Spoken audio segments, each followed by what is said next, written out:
آدمی کی فطرت ہے کہ وہ اپنی اچھائی سن کر خوش ہوتا ہے۔ جھوٹ بول کر معمولی فائدہ اٹھانے والے ایک دن بڑا نقصان اٹھائیں گے۔ سچ بات کہنے کی عادت ڈالو، چاہے وہ کتنی ہی کڑوی ہو۔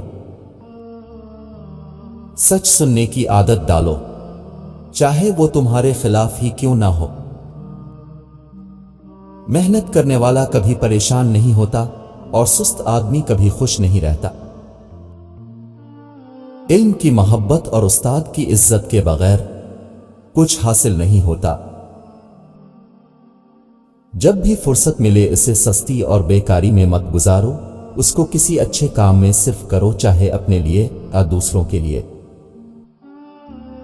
دوستوں کی طرح کتابوں کا انتخاب بھی پوری احتیاط اور توجہ سے کرنا چاہیے اور ہمیشہ اچھی کتابیں پڑھنی چاہیے۔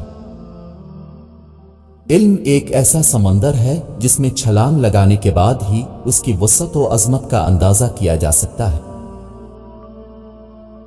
دوست ہی نہیں، اگر کوئی دشمن بھی اچھا کام کرے تو اس کی تعریف کرنی چاہیے۔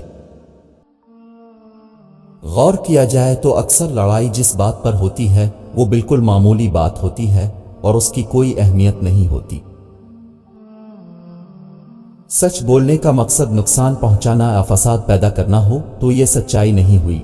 ایسے موقع پر کوشش کرنی چاہیے کہ انسان چپ رہے۔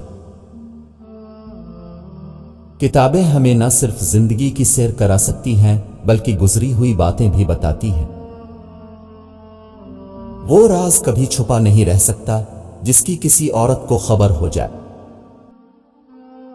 قوموں کے عروج و زوال کا تعلق علم و حکمت کے پیمانے سے ہوا کرتا ہے، جاہل قوم کبھی سر بلند نہیں ہو سکتی۔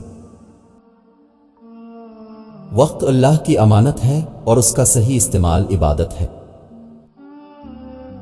عربی لوگ چار بیویوں کی خواہش ایک رات میں پوری کرتا ہے کیونکہ وہ یہ ایک خاص چیز کھاتے ہیں اور وہ ہے شیر۔